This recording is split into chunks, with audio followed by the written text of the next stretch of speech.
자, 우리가 성경을 읽다 보면요, 잘 이해되지 않는 부분이 나올 때가 있습니다.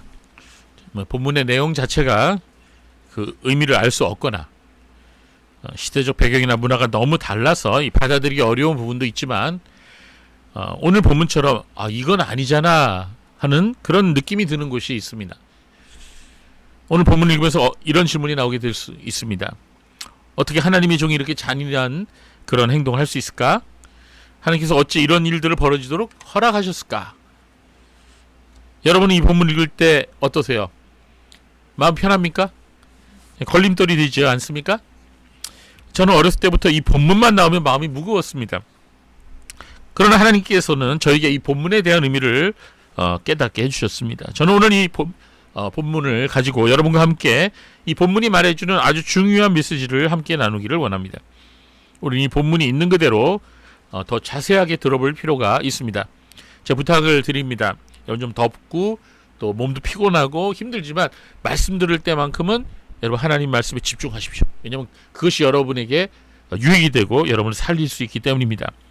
자, 말씀을 우리 함께 듣겠습니다.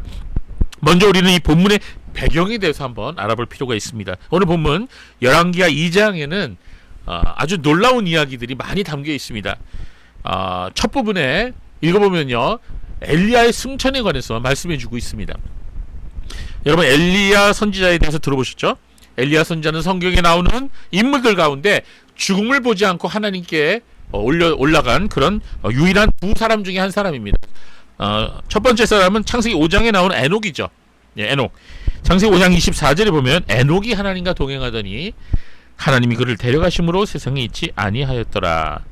네. 또한 열왕기하 2장 오늘 이 본문 말씀에 엘리야 선지자가 하나님의 부름을 받아서 회오리바람을 타고 하늘로 올라가는 장면이 아주 생생하게 기록되어 있습니다. 자, 오늘 2장 피셨죠? 11절 한번 볼까요? 11절.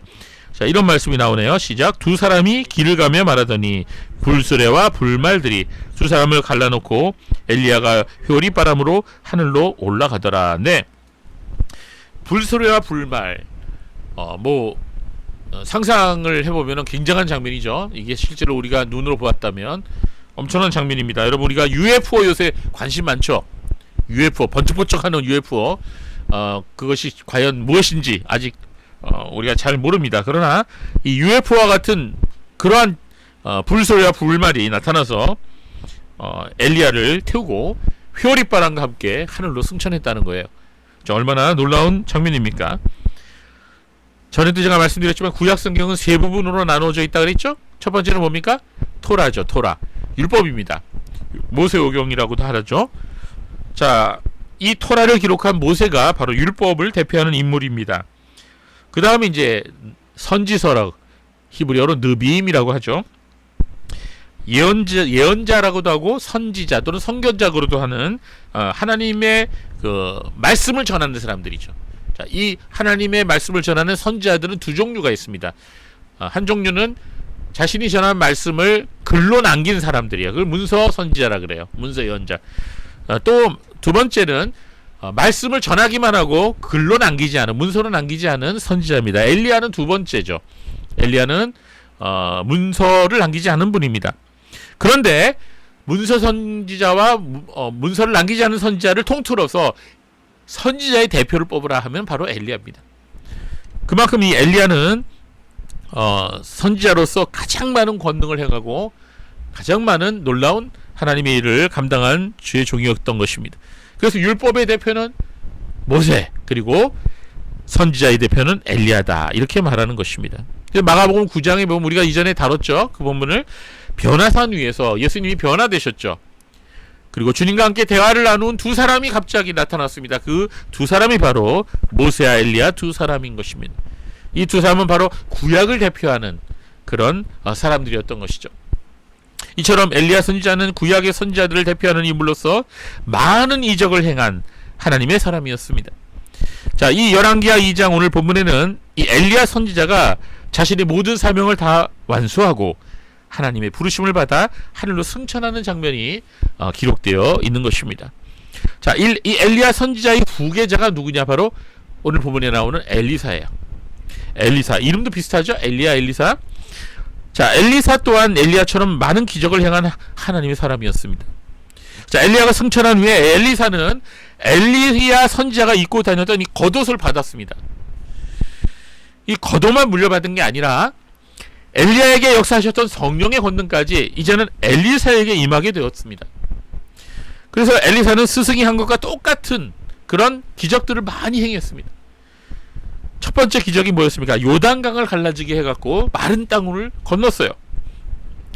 또한 여리고성으로 들어가서 그 여리고성의 사람들이 이 물이 안 좋아서, 여러분 이 물이 안 좋다면 이 사람이 참 그걸 먹고 살기도 힘들고, 우리나라는 굉장히 물이 좋은 편에 속합니다. 그러나 여러분 여행을 가보면요, 이 호텔에서 물을 틀면은 이상한 석회물이 나오고, 그리고 물을 그냥 못 마셔요. 그 정수해서 마셔야 되는 그런 나라들이 꽤 많습니다. 우리나라 이게 복을 받은 거죠. 이게 물이 안 좋으면 어떻게 돼요? 이 식물들이, 이 과일들이, 토산물들이 잘 못 자라고 열매가 잘 떨어집니다. 자, 이 바로 그 여리고성의 물이 그랬어요.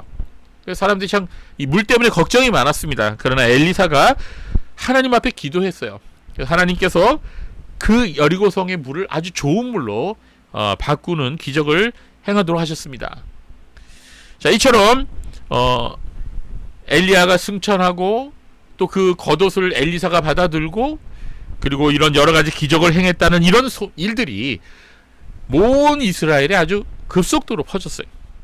사람들은 그래서 엘리야가 승천한 것과 또 엘리사가 엘리야의 후계자가 되어서 놀라운 하나님의 기적을 행했다는 사실을 다 알고 있었던 것입니다.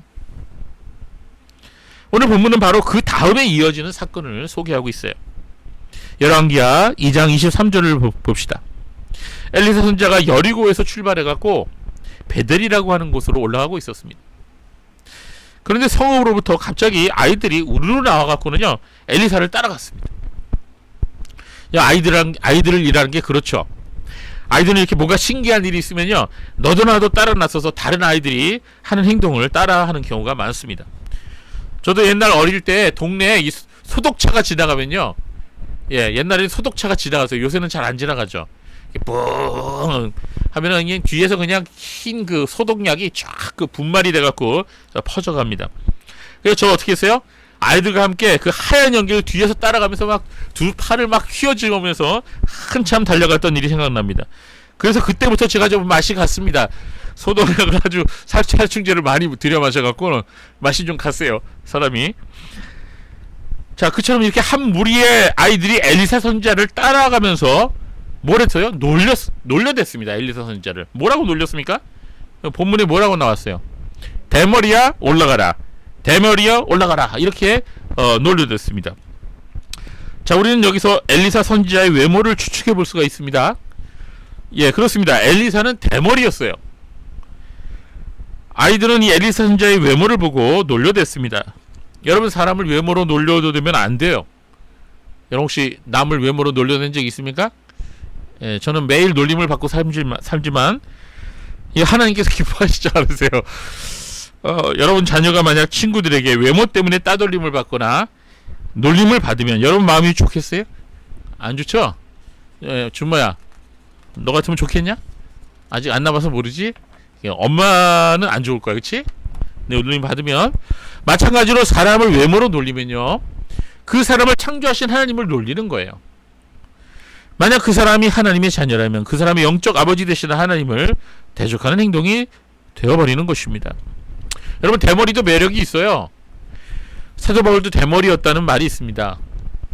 뭐 이종훈 교수 아시죠? 이제는 목사님 되셨으니까 이종훈 목사님도 대머리죠. 멋지잖아요.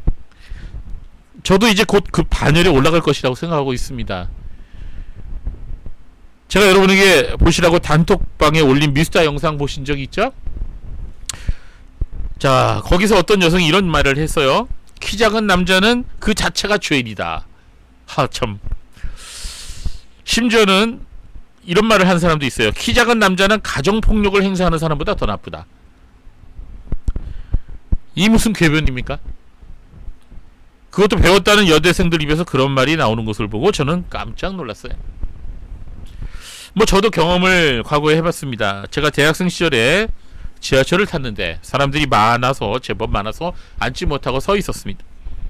근데 제 옆에 여대생 2명이 있었어요. 그들이 하는 대화가 저절로 제 귓가에 들렸습니다. 뭐라 그랬냐면, 야, 키 작은 남자들 정말 꼴불근 아니냐? 그러니까 상대편 여대생이 맞아 난 키 작은 남자들 너무 싫어 그랬어요. 그랬더니 다시 또 이렇게 얘기합니다. 그래, 키가 170cm도 안 되는 남자들은 남자가 아니야.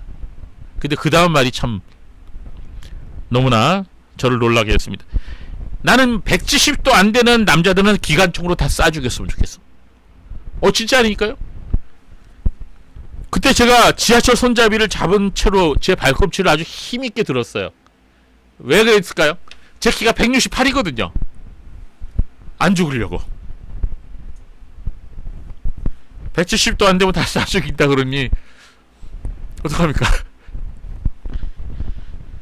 여러분, 사람의 외모를 조롱하는 것은 하나님 앞에서 죄입니다.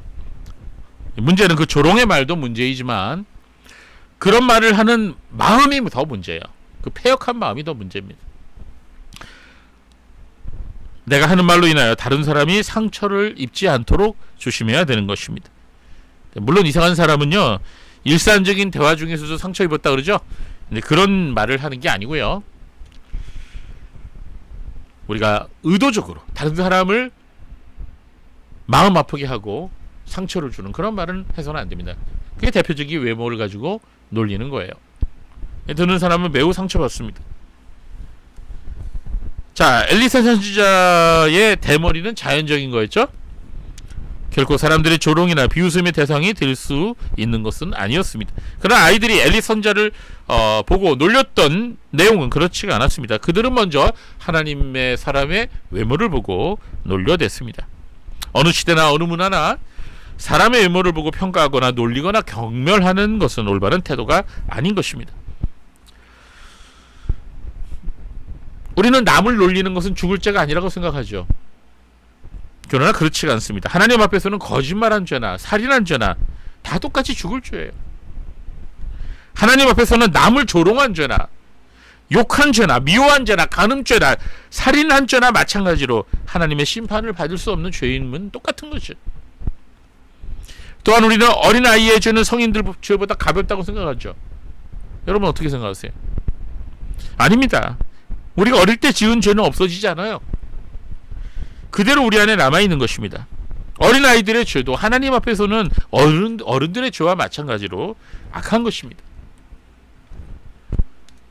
남을 놀리는 죄가 죽을 죄가 아니라고 생각하는 것이나 어린아이들의 죄가 어른들의 죄보다 가볍다고 생각하는 이러한 기준은 모두가 다 사람의 기준이에요. 사람의 판단이에요. 요새 초등학교 아이들 사이에 이런 놀림이 유행이라고 하죠. 제가 단톡에 올렸는데 보셨습니까? 얘들아, 저 아이 엘사래. 제가 준보가 지난주에 가르쳐줘서 알았어요. 여러분, 엘사가 무엇인지 아시죠? 뭡니까? 겨울왕국에 나오는 그 엘사가 아니에요. 엘사란 LH 아파트에 사는 아이란 뜻이에요. 그게 무슨 말입니까? LH 아파트가 주로 한국토지주택공사가 지은 임대주택이 외벽에 적힌 그 로고가 LH 아닙니까? 여러분도 보신 적 있죠? 뭐 우리 가까이도 있잖아요. 그런데 아이들이 이 로고를 인용해서 너 엘사지? 이러면서 놀린다는 거예요. 너 임대아파트 사는 아이지? 이런 의미죠. 그래서 국토교통부에서요, 앞으로 한국토지주택공사, 즉 LH가 지은 임대주택 외벽에 LH 로고를 더 이상 표시하지 않기로 했답니다. 그리고 기존에 있던 주택도 원하면, 주민들이 원하면 그거를 지워주겠다고 말했어요. 근데 이 엘사뿐이 아니에요. 휴고도 아시죠? 휴고 무슨 뜻이에요? 예, 휴먼시아 거지. 자, 휴먼시아 거지라는 말은 왜 나왔어요? 여기서 휴고는 종교적인 의미가 아니에요. 휴먼시아 거지의 줄임말이라는 거죠. 자, LH 회사가 지은 아파트의 브랜드가 휴먼시아죠. 예, 우리 교회도 지금 휴먼시아 1단지 아닙니까? 휴먼시아와 거지 합성어가 휴거예요. 휴거. 아이들이 휴먼시아 아파트 살면 무조건 가난하다 생각한 거예요. 거기에다가 전세 살면 뭐예요? 전거지. 월세 사면 월거지. 빌라에 살면 빌거지.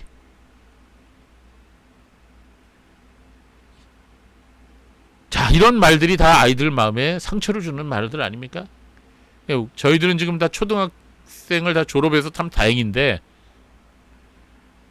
이 초등학생 부모들이 아이들이 맨날 울고 오면은 이제 이렇게 이제 조롱받고 오는 아이들이 있다는 거죠. 왜 이러한 놀림이 유행이 되는 것일까요? 그것은 가난적인 사고와 가치관이 그 부모로부터 전수된 거예요. 아이들이 몰라서 그런다고요? 그렇지 않습니다. 여러분, 세계적인 베스트셀러 작가 로버트 풀검 목사님이 지은 책이 있습니다. 그 책 제목이 뭐냐? 재밌어요. 내가 알아야 할 모든 것은 유치원에서 배웠다. 혹시 들어보신 적 있습니까? 30년도 더 된 책이에요. 내가 알아야 할 모든 것은 유치원에서 배웠다. 저는 유치원도 안 나왔는데, 그는 뭐라 그랬냐면요, 우리가 살아가면서 가장 기본적으로 알아야 할 것들은 이미 유치원에서 다 배웠다는 거예요. 뭐예요? 거짓말하지 마라. 친구들과 사이좋게 지내야 된다. 친구들의 마음을 아프게 하면 안 된다. 아주 살면서 우리가 기본적으로 배워야 할 것들, 기본적으로 알아야 할 것들 이미 유치원에서 다 배운다는 거예요. 자, 로버트 풀건 목사가 이런 말을 했습니다. 진리는 대학원의 상아탑에서 배우는 게 아니라 유치원의 모래성에 있다. 예, 그러니까 서로 모래성 싸우면서 서로 사회를 배운다는 거죠. 그러나 유치원 다니기 이전부터 아이들은 뭐가 나쁘고 좋은 건지 다 알아요. 요새 애들은 똑똑해서 더 잘합니다. 무슨 말을 하면 저 친구가 속상해 한다는 것을 다 안다는 거죠. 그러니까 엘사 같은 그런 말을 지어내죠. 사람이 아무리 하버드 나오고 서울대 나오면 뭐합니까? 이웃과 함께 살아가는 법을 배우지 못하고, 다른 사람을 조롱하고 마음을 아프게 하고, 수단과 방법을 가리지 않고 다른 사람들의 것을 빼앗고 자기만 잘 살면 된다고 하는 지금 세대의 모습은 그 옛날 가나안 족속들의 인생관과 다를 바가 없는 것입니다. 이 모든 것들은 사람이 어릴 때부터 죄인이라는 것을 잘 말해줍니다. 자기보다 경제적으로 어려운 이웃들을 멸시하는 분위기, 자기보다 약한 그런 약자를 괴롭히는 그런 모습은 가장 형편없는 인간성을 보여주는 것입니다. 아이들이 왜 그러겠습니까? 그 부모들한테도 배운 거예요. 저런 아이들이 저런 가치관을 가지고 자라나서 어른이 되어도 똑같이 자기보다 힘없고 약하고 가난한 사람들을 무시하고 멸시하고 그들의 생명을 하찮게 여기는 그런 짓거리를 하게 되는 것입니다. 삐뚤어진 엘리트주의에 빠져서 극도로 교만하게 살다가 결국은 지옥 가는 거예요. 자, 이런 모든 행동이 다 비교의식에서 나온 겁니다. 황금만능주의, 돈이면 제일이라는, 뭐든지 돈이면 다 할 수 있다는 그런 생각들, 바로 이것이 만몬 우상을 섬기는 겁니다. 이런 만몬 우상을 섬기는 우상 숭배자들의 세상이 바로 이런 모습인 것입니다. 우리가 성경을 읽어보면 하나님께서 가장 진노하시고 싫어하시는 것 중에 하나가 뭐냐면 가난한 사람들을 멸시하고 무시하고 그들을 괴롭히는 행위입니다. 여러분, 구약부터 신약까지 쭉 읽어보세요. 그런 말씀이 굉장히 자주 나와요. 여러분, 그러한 사회는 회개하지 않으면 아예 그 사회 자체를 하나님이 없애버리시는 경우가 많아요. 지금 우리나라는 성적인 타락과 함께 온 세상이 돈을 사랑하는 세상이 되었어요. 모든 가치가 돈이 얼마나 있냐에 따라 매겨지는 그런 세상이 되어버렸어요. 만몬 우상이 온 세상을 휩쓸고 다닙니다. 심지어 교회마저도 만몬 우상에게 무릎 꿇은 지가 오래인 것이에요. 정신 차려야 됩니다.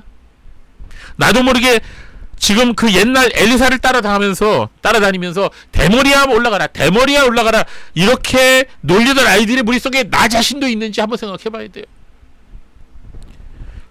저 무엇보다 두려운 것이 뭐냐면요, 이런 세상에 대해 하나님의 심판이 임할까봐 두렵습니다.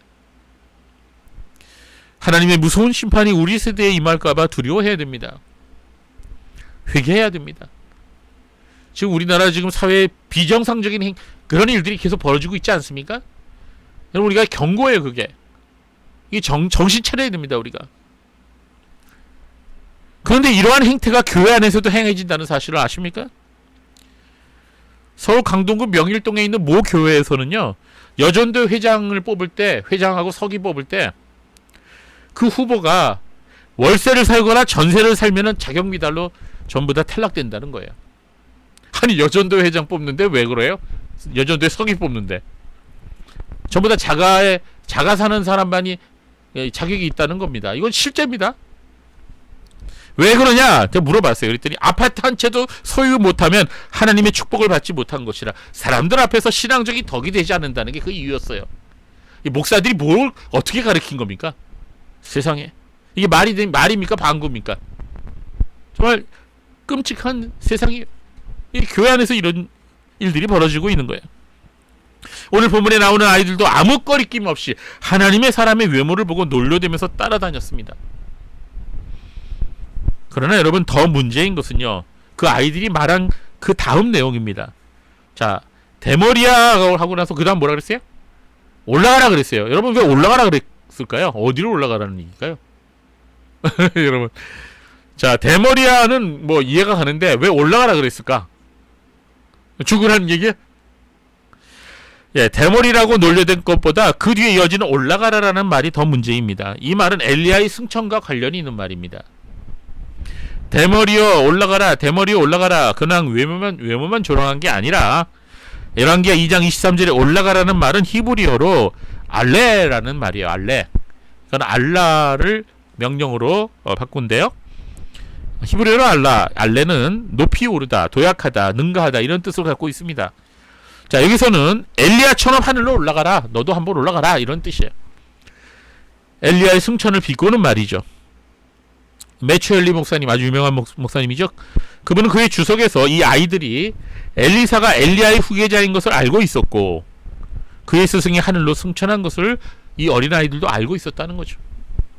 그 당시 이스라엘 사람들은 거의 모두가 엘리야 선지자의 승천 소식을 알고 있었고 엘리사가 그의 후계자가 되어 선지자의 사역을 이어간다는 사실을 알고 있었습니다. 그야말로 탑 뉴스죠. 그래서 엘리사도 그의 스승처럼 한번 승천해 보아라 이렇게 놀렸던 것입니다. 데모리야 너도 한번 승천해봐. 한마디로 이렇게 놀린 거예요. 이해가 되십니까? 그 아이들은 지금 하나님의 놀라운 행하심을 놓고 조롱한 거죠. 오늘 보면 23절 다시 한번 읽어보겠습니다. 같이 읽어볼까요? 엘리사가 거기서 베델로 올라가더니 그가 길에서 올라갈 때 작은 아이들이 성읍에서 나와 그를 조롱하여 이르되. 자, 본문에 보면 작은 아이들이 성읍에서 나왔다 그랬죠. 예, 개역 성경에는 젊은 아이들이라고 번역을 했어요. 바른 성경에서는 어린 아이들. NIV 영어 성경에서는 boys. 자, ESV English Standard 버전에서는 small boys라고 번역했습니다. 자, 그런데 이 작은 아이들로 번역된 히브리어는 나르예요. 나르. 이 나르라고 하는 단어의 의미가 뭐냐? 영국의 역사가였고 기독교 신학자였던 조지 롤린슨이라는 분은 이 단어의 의미를 이렇게 설명합니다. 이 단어, 즉 나르라고 하는 히브리어는 12세부터 15세의 소년들을 가리킨다. 자, 만 나이죠, 만 나이. 여러분 12세부터 15세면 우리나라로 하면은 대충 어느 정도입니까? 만 나이니까. 보통 중학생들 나이죠. 중학생들 나이에요. 중학생에서 고등학생 1, 2학년의 나이입니다. 자, 위클리프도 유명한 분이죠. 이들은 선악에 대한 충분한 인식력을 지니고 있었고 도덕적으로 책임 있는 행동을 해야 할 그런 자들이었다고 말합니다. 그러니까 여기서 말하는 이 어린아이는요, 아주 어린아이를 얘기하는 게 아니에요. 유치원 같은 그런 아이들 얘기하는 게 아니고요. 12세부터 15세까지의 청소년들을 얘기하는 것입니다. 이 나르라고 하는 단어가 그랬습니다. 여러분 이스라엘에서는요 12살이 되면은 성년식을 해요. 성년식.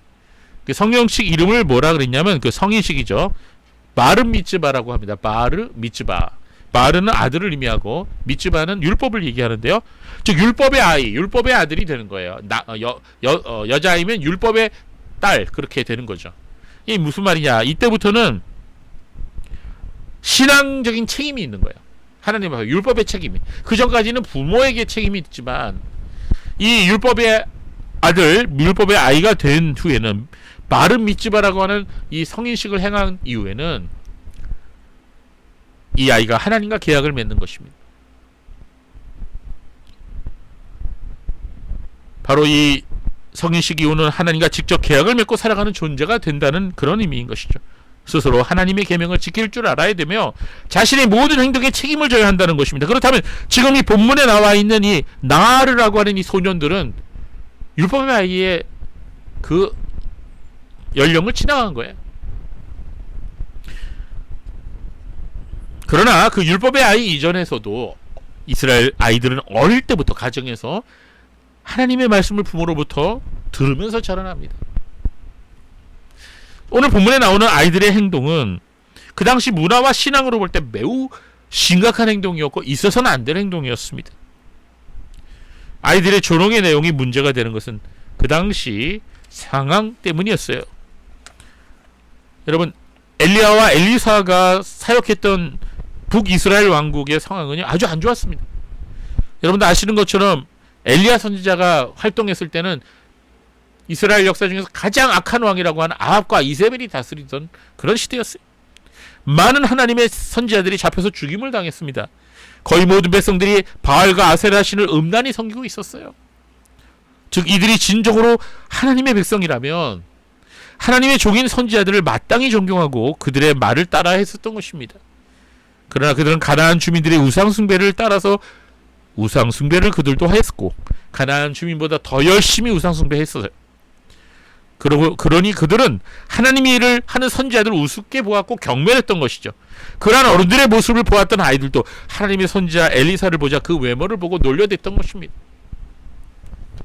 만약 그 아이들의 부모가 경건했고 하나님을 경외하는 사람들이었다면 그들은 자신들의 아이들에게 엄격한 신앙교육을 했겠죠. 그리고 너희들이 어디에서든지 하나님의 선지자들을 보고든 반드시 정정하게 인사를 드리고 그들을 100배나 존경해야 된다. 그분들 앞에서 행동을 조심해야 된다고 가르쳤을 거예요. 그러나 아이들의 행동은 그렇지 못했습니다. 하나님의 선지자를 모독한 그런 행동을 했습니다. 여기서는 하나님의 선지자를 모독한 것에 그치지 않고 하나님 자신을 모독한 행동이었던 것입니다. 이 아이들의 행동은 그 당시 사회가 얼마나 우상 숭배에 깊이 젖어 있었는지를 단적으로 말해주고 있는 것입니다.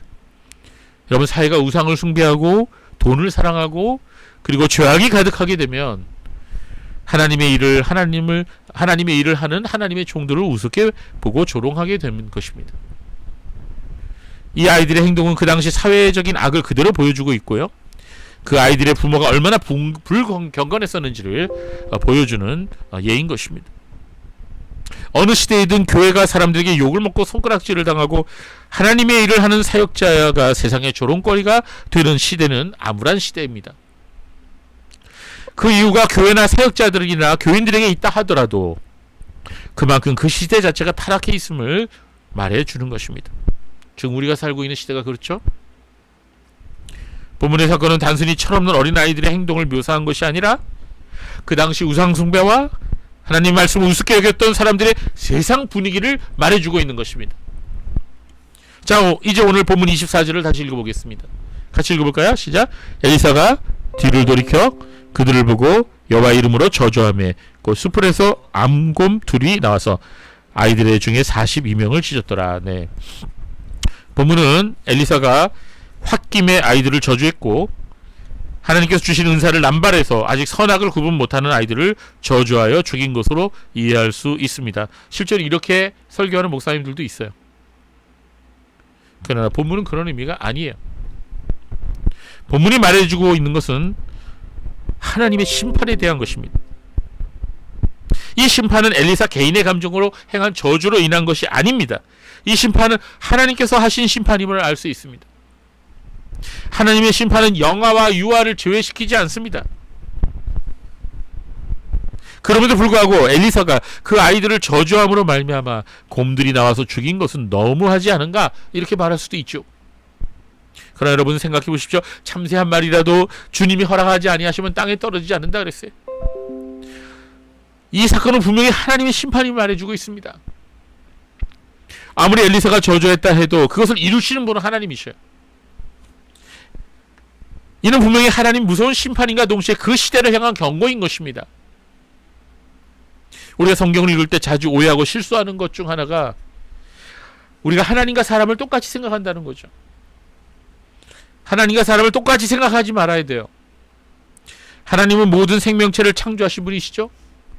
그분에게는 모든 피조물에게 생명을 주실 권세도 있고 또한 그 생명을 거두어 들이실 권세도 있는 것입니다. 그래서 우리가 하나님 두려워할 줄 알아야 돼요.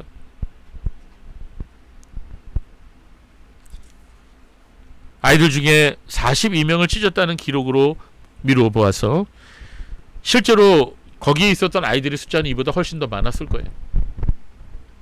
이렇게 많은 사람들이 조롱에 가담했다는 사실은 그 조롱의 행위가 미리 의도된 것일 수도 있다는 그런 의심을 갖게 만듭니다.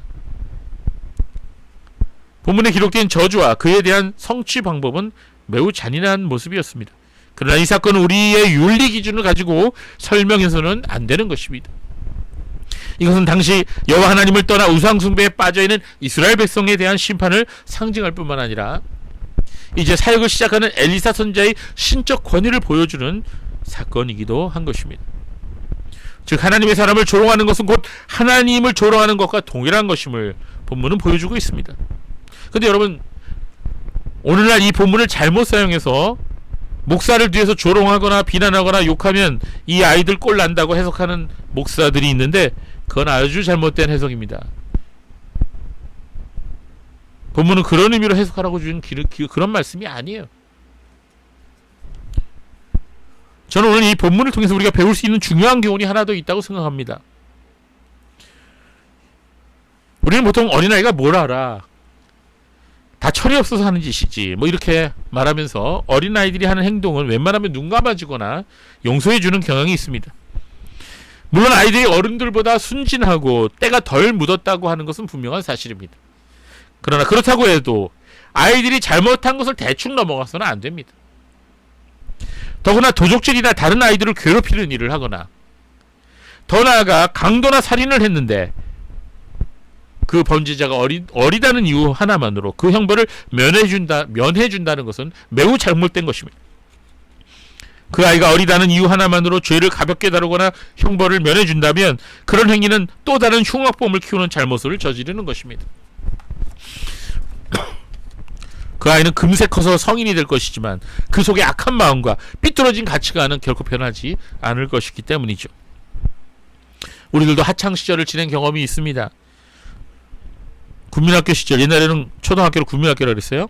중학교 시절, 고등학교 시절 때를 여러분 한번 생각해 보세요.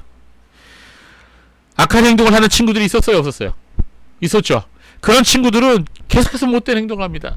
제가 고등학교 때 저희 반 친구 맨날 나와갖고 자랑을 하는데 자기가 뭐 588에 갔다 왔다느니 뭐 별걸 다 자랑을 하고 돌아다니는 걸 봤어요. 여러분, 그런 아이들을 계속 놔두거나 제지하지 않으면 선량한 친구들이 계속 괴롭힘을 당합니다. 여러분, 공권력이 왜 필요합니까? 공권력이 없으면 지금 우리 사회가 난리가 날 거예요. 여기저기서 사람들이 죽어나가게 될 것이고 상점마다 약탈당하고 여성들은 강간당하고 집집마다 강도들이 쳐들어오게 될 것입니다. 여러분, 지난 한 주간 동안 우리가 지금 칼부림 사건으로 사회가 떠들썩하지 않았습니까? 만약에 공권력이 전혀 없다고 한번 가정해 봅시다. 어떻게 될까요? 지금 사회는 지금 우리나라는 지금 총이 없어서 그렇지 다 칼 두고 다닐 거야 아마. 거의 모두가. 그래서 공권력이 필요한 것이에요. 여러분, 앞서 말씀드렸듯이 무엇이 악인지 무엇이 선인지 어린아이 때부터 다 알고 있습니다. 판단력이 부족하다고요? 절대로 그렇지 않습니다. 만약에 그렇다 하더라도 매를 때려서라도 그것이 왜 잘못된 것인지를 알려줘야 되는 거예요. 여러분, 혹시 촉법소년이라는 말 들어보셨어요? 오늘 설교 제목이 촉법소년이라고요? 여러분, 촉법소년이란 만 10세 이상 그리고 14세 미만의 형사 미성년자를 의미합니다. 그래서 형사 미성년자라고 얘기한 거는 이 아이가 죄를 졌다는 얘기예요. 형법 제9조는 14세가 되지 아니한 자의 행위는 벌하지 아니한다라고 규정하고 있습니다. 즉 이 연령에 해당하는 청소년들은 죄를 짓더라도 형사처벌을 받지 않은 대신에 소년법에 의한 보호처분을 받게 된다는 것이죠. 법원에서는 이들이 형사 책임 능력이 없기 때문에 형법에 저촉되는 행위를 하더라도 형사처벌을 하지 않고 가정법원이 소년원으로 보내거나 보호관찰을 받게 하는 등 보호처분을 할 수 있다는 것입니다. 자, 저희 교회는 촉법소년이 해당되는 아이가 이제 없죠? 우리 자녀분들이. 네, 다 이제 올라갔네. 그죠? 근데 많은 청소년들이 촉법소년 제도를 악용해서 많은 죄들을 꺼림없이 저지르고 있습니다. 여러분들 그런 소식을 많이 들어봤죠?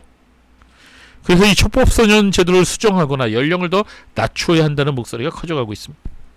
이 소년법에서는요, 19세 미만의 인자를 소년으로 규정하고 있는데요. 이러한 소년범은 이런 19세 이하 사람이 죄를 짓게 되면요, 연령에 따라서 만 10세 미만이 되면 범법소년이라고 얘기하고요, 만 10세 이상 14세 미만이 촉법소년, 그리고 14세 이상 19세 미만을 범죄소년, 뭐 말이 다 비슷한데 그렇게 구분을 하고 있어요. 그래서 만 10세 미만의 범법소년의 경우 아직 어려서 일체의 법적 처벌이 내려지지 않는 거예요. 이건 보호 처분도 없습니다. 즉 범법소년의 경우는요, 살인 강도를 해도 처벌을 받지 않는다는 거예요. 전혀. 이게 문제입니다. 예. 촉법소년은 형사처벌은 받지 않아도 보호처분은 받게 돼요. 그러나 만 14세 이상의 범죄소년은 형사처분과 보호처분을 모두 받게 됩니다. 그러나 형량이 줄어요. 형량이 어른하고 다릅니다. 이게 지금 현재 우리나라의 법제들.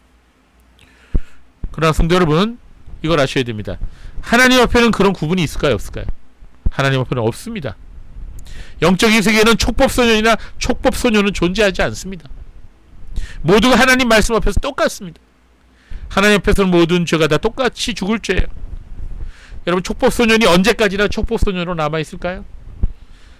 지금 우리 사회를 혼란케 하는 칼부림 많은 20대와 30대, 과거의 촉법소년이 아니었을까요? 이전에 고유종, 정유정처럼 사람을 죽이고 시체를 훼손한 그들은 과거의 촉법소녀들이 아니었던가요? 하나님 앞에는 어린아이들이나 어른이나 모두가 다 죄인들이라는 것입니다. 여러분, 넷플릭스 드라마 중에 소년심판이라는 드라마가 있습니다. 여러분 보신 분 있죠? 2022년 2월 25일에 공개된 드라마인데요, 이 소년법과 형사 미성년자 제도를 주제로 하는 법정 드라마였습니다. 그런데 이 드라마에서 실제로 있었던 사건들을 다뤘는데, 그 중에서 1회와 2회는 인천 동춘동 초등생 유괴 살인 사건을 다루었어요. 2017년 3월 29일 인천광역시 연수구 동춘동에서 고등학교를 자퇴한 학교 밖 청소년인 당시 17세였던 김모양이 당시 19세였던 박모양과 함께 범행을 계획하고, 김모양이 행동대장이 되어 초등학교 2학년 어린이 A양을 유괴해서 살인한 후에 시체를 토막내고 유기한 사건이에요. 제가 이게 간단히 얘기했지만 그 내용을 읽어보니까 너무 끔찍합니다. 이 인간인가 할 정도로요. 그런데 이 두 사람이 내주비형 관계였다는 거예요. 이 드라마에서는 실제 사건보다 좀 덜 잔인하게 축소시켜서 묘사를 했다고 합니다. 이 드라마에서 자주 언급되는 것이 바로 촉법소년이었어요. 물론 촉법소년의 취지는 아직 성인이 되지 않은 청소년들에게 바른 인생을 살아갈 기회를 주기 위함이라는 것은 이해할 수 있습니다. 그러나 문제는 이 촉법소년 제도가 잘못 악용되고 있다는 점이죠. 단순히 절도나 작은 범죄에 대해서 그럴 수 있다지만 살인처럼 큰 죄에 대해서 똑같이 엄벌을 내려야 되는 것입니다. 지금 우리나라 사회를 떠들썩하고 있는 이 칼부림 사건들, 자, 이런 사건들이 왜 계속 나올까요? 살인을 해도 자기는 안 죽는다는 걸 알기 때문에 그래요. 우리나라의 법제도가 이 범죄자의 인권에만 관심이 있는 것처럼 보입니다. 우리는 이러한 제도를 반드시 고쳐야 됩니다. 그리고 어린아이들과 청소년들에게도 하나님의 심판이 있음을 분명하게 알려줘야 됩니다. 아주 어릴 때부터 가르쳐야 돼요. 전교조들하고 좌파 교육감들이 아이들 인권만을 강조했어요. 그동안 아이들에게 권위에 순종하고 복종하는 것이 다 나쁜 것이다 라고 가르쳤어요. 모든 권위는 다 엎어버려야 할 대상이라고 가르쳤습니다. 적대적 세력으로 보게 만들었어요. 그러니 집에서는 아버지가 타도의 대상이 되고, 학교에서는 선생님의 말을 무시하게 되고, 사회에서는 어른들을 꼰대로 바라보게 된 거죠. 이것은 모두가 다 마귀가 만들어준 세계관입니다. 포스트 모더니즘의 가치관인 거죠. 전에도 말씀드렸듯이 포스트 모더니즘은 공산주의 사상의 또 다른 얼굴입니다. 어느 사회나 교육이 무너지면 모든 것이 무너집니다. 지금 우리 대한민국이 경제 강국이 되고 K-팝으로부터 시작해서 문화, 스마트폰, 전자기기가 세계인들이 흠모의 대상이 되는 나라가 됐어요. 심지어 이제는 대한민국이 만들어내는 무기까지 전 세계 베스트셀러가 되었습니다. 국가의 위상이 날로도 일치월장하고 이제는 어느 나라도 대한민국을 무시하지 못합니다. 그러나 한국의 교육 현실과 국민들의 정신세계는 완전히 거꾸로 가고 있어요. 여러분, 지금 이 교권 문제가 시끄럽죠. 그런데 이 문제의 근본 원인을 만든 사람이 누구입니까? 어떤 문제가 생기면 누구는 옳고 누구는 그르다는 편가르기만 해왔죠. 이것이 과연 학부모들의 갑질만이 그 원인일까요? 아이들을 그렇게 만든 사람이 누구입니까? 부모들에겐 책임이 없을까요? 교사들에겐 책임이 없을까요? 이것은 우리 모두의 문제인 것입니다. 우리 모두가 제위에 올라가서 회개하고 하나님의 긍휼을 구해야 할 문제인 것입니다. 교권이 떨어졌다고요? 일찌감치 참된 교사 되기를 포기한 사람들이 누구입니까? 학생들의 인권만을 강조한 전교조와 좌파 교사들에게는 우리는 왜 침묵했을까요? 하나님을 부인하고 하나님 말씀을 등 뒤로 던져버린 우리 사회의 당연한 결과물인 것입니다. 예수님께서는 항상 이런 말씀을 하셨어요. 더 악한 것이 생기지 않게 주의하라. 칼부리며 아무것도 아닙니다. 전쟁이 일어나면 여기저기서 사람이 죽어나갑니다. 팔다리가 잘리고 시신의 얼굴도 알아볼 수 없는 시체들이 즐비할 것입니다. 그러한 일들이 벌어지기 전에 우리는 회개해야 돼요. 이것은 우리 모두의 문제예요. 우리 모두 죄악의 결과예요. 오늘 본문은 우리에게 중요한 교훈을 주고 있습니다. 영적인 세계에는 촉법소년이나 촉법소녀는 존재하지 않습니다. 우리 모두가 하나님 말씀 앞에서 똑같습니다. 어린아이라도 무엇이 약한지 무엇이 선한지 다 알고 있습니다. 그러므로 우리는 어린아이에게 하나님 말씀을 전해야 됩니다. 잠언 22장 6절 말씀 우리 기억합니다. 마땅히 행할 길을 아이에게 가르치라. 그리하면 늙어도 그것을 떠나지 아니하리라. 교회가 사명이 큽니다. 우리가 해야 할 일이 많습니다. 여러분의 친구들을 주 앞으로 인도해 오십시오.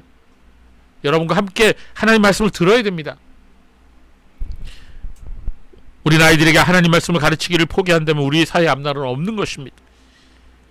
결국 사나운 곰과 같은 무서운 하나님의 심판이 우리를 덮치게 될 수도 있는 것입니다. 말씀 마치겠습니다. 우리 사회를 위해 기도합시다. 우리 자신과 우리 아이들과 우리나라를 위해 기도하는 그런 또한 한 주간이 되시길 바랍니다. 기도하겠습니다.